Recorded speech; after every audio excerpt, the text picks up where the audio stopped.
बड़ा अच्छा सवाल पूछा था कि आत्मा से मन कैसे पैदा हो गया। आत्मा का गुण कैसे है ये मन। आत्मा से पैदा होने का मतलब ये नहीं कि आत्मा से कुछ निकल आया है।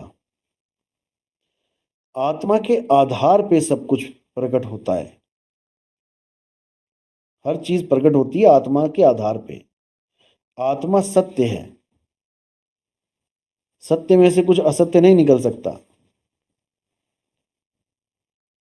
लेकिन जो भी चीज प्रकट है वो सत्य के आधार पे है। वाणी भी आती है, सत्य के शब्द से धरनी आकाश है, सत्य के शब्द से पवन पानी। यानी सत्य के शब्द की वजह से ही धरनी आकाश अस्तित्व में है। अगर सत्य ना हो तो किसी की कोई हैसियत ही नहीं है। 16 जो गुण हैं वो जिस आत्मा के गुण हैं वो कुछ और चीज है। सत्य का एक ही गुण है, सब गुणों से परे है वो सत्य ही है। उसका गुण ही सत्य है। उसमें और कोई गुण नहीं समा सकता।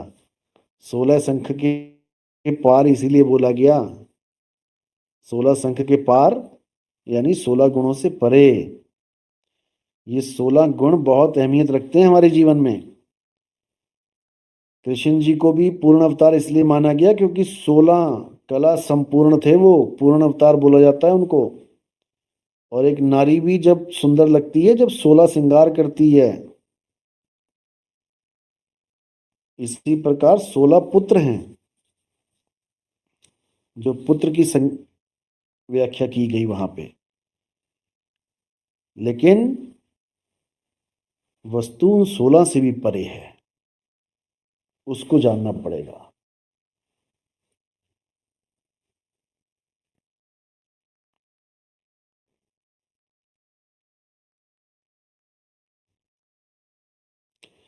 जगदीश वर्मा जी, गुरु जी आपके ज्ञान का प्रचार अच्छा हो रहा है और मेरे परिवार वाले भी बहुत अच्छी तरह से समझ रहे हैं ज्ञान को। आपको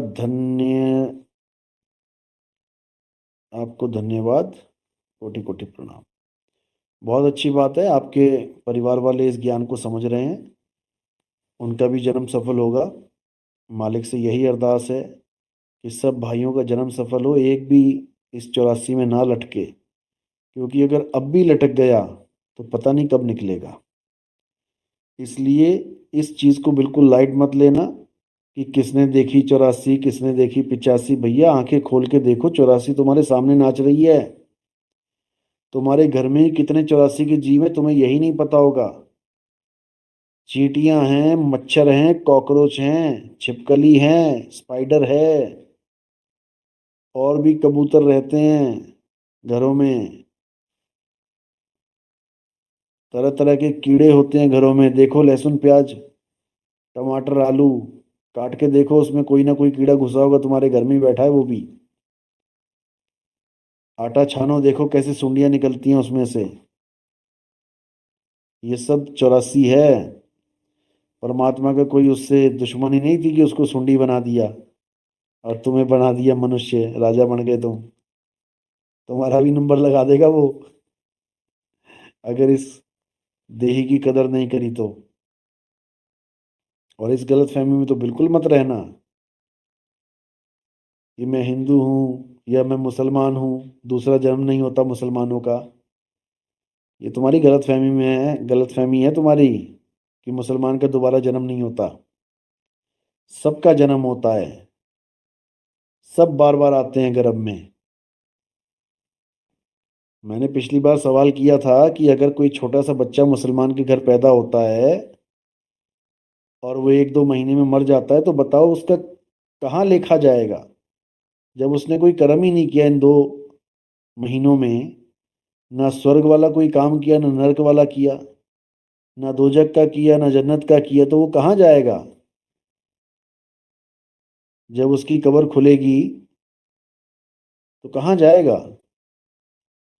जब कयामत का दिन आएगा तो कहाँ जाएगा वो? उसने तो कुछ भी ना किया, ना पाप किए ना पुण्य, आया दूध पिया चला गया। तो फिर ऐसा मुसलमान का जन्म क्यों दिया अल्लाह ने? ना वो कोई बंदगी कर पाया, ना वो कलमा पढ़ पाया, ना उसका खतना हुआ, ना उसने कोई नमाज पढ़ी, ना वो हिंदू हुआ, ना वो मुसलमान रहा, ना उसने राम राम किया, ना अल्लाह अल्लाह, ना वाहेगुरु, ना गॉड। फिर उसको पैदा करके भेजा ही क्यों था यहाँ पे, जब वो बेचारा सजदा ही ना कर पाया? तो इस गलतफहमी में मत रहना। सबका आना जाना लगा रहता है। यहाँ से मुक्त वही होता है जिसको अल्लाह का दीदार हो जाता है, जो अल्लाह को समझ जाता है, जो खुदा को पा लेता है। उसके अलावा सबका नंबर लगेगा। हाँ, जो मुसलमीन हो गया, जो मुसल्लम, जिसने ईमान ले लिया, उसका, जिसने शब्द की साधना शुरू कर दी, वो दोबारा नहीं आएगा। शब्द की साधना करने वाले को ही मुसलमान कहते हैं। ये टोपी पहनना और कुर्ता पजामा टखने से ऊपर कर लेना, ये मुसलमान नहीं है। ये तो एक वर्दी है। ये तो एक वर्दी है केवल।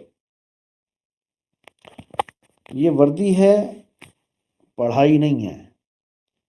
पढ़ाई तो वो है जिससे अल्लाह मिले। वर्दी से तुम रिझा सकते हो, वर्दी वर्दी से तुम ये शो कर सकते हो कि हाँ भाई मैं मुसलमान देखने में लग रहा हूं। लेकिन इबादत से तुम मुक्ति को प्राप्त करोगे। और इबादत में ये नहीं देखा जाता कि तुमने क्या पहना है। इस चीज को दिमाग से निकाल दो। इबादत से असलियत को पाया जाता है, असल को पाया जाता है। और असल एक ही है, चाहे उसे अल्लाह कह दो, चाहे उसे वाहिगुरु कह दो, चाहे उसे कुछ भी कह दो, तुम्हारी मौज है, जो मर्जी कह दो। पानी को जल कह दो, वाटर कह दो, तोय कह दो, वो तुम्हारी मौज है। लेकिन मुद्दा है असल को पाना। मुद्दा है नामों को छोड़ के पानी को पीना। अगर नाम ही जपते रह जाओगे तो कभी पानी मिलने वाला नहीं है। इसलिए हमेशा असल को पकड़ो, इन लफ्जों को नहीं पकड़ना है। एक भजन में सुन रहा था, अब तो पाकिस्तान के जो गायक हैं, लगता है हमारे सत्संग सुनने लग गए हैं वो भी। बड़ा प्यारा भजन बनाया उन लोगों ने, आज तक नहीं बना पाए थे, अब बनाते हैं। बहुत प्यारा भजन है। पानी पानी करते करते प्यासा ही मर जाएगा। बड़ा प्यारा भजन है। मैं लिंक डाल दूंगा, शेयर कर दूंगा डिस्क्रिप्शन में, सुनना उसको। आज तक ये बात नहीं करी इन लोगों ने। पूरा हमारे सत्संग के ऊपर आधारित है वो भजन। अभी डाला है थोड़े दिन पहले, क्योंकि पाकिस्तान में हमारे कई भगत हैं जो हमारे सत्संग सुनते हैं, और वो लोग लिंक शेयर करते रहते हैं इधर उधर। लग गया होगा दोनों भाइयों के हाथ में। ये वही लोग हैं जो कबीर साहब से भी आगे कमाल को बता देते हैं कि कबीर साहब तो छोटे भगत हैं, बड़ा भगत कमाल है। क्योंकि इनको गलतफहमी हो गई है कि वो दोहा कमाल का है, कि चाकी चाकी क्या कहे। अ, कबीर साहब को कहते हैं, वो तो कहते हैं चक्की चलती देख के दिया कबीरा रोए, दो पाटों के बीच में साबुत बचाना कोई। तो कमाल क्या कह रहा है आगे का?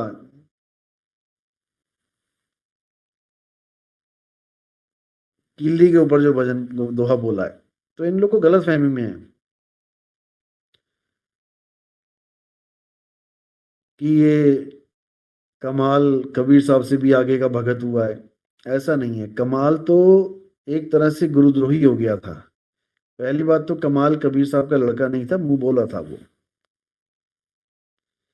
चाकी चाकी सब कहें किल्ली कहे ना कोई, जो किल्ली संग लाग रहा तो बाल न बाका होए।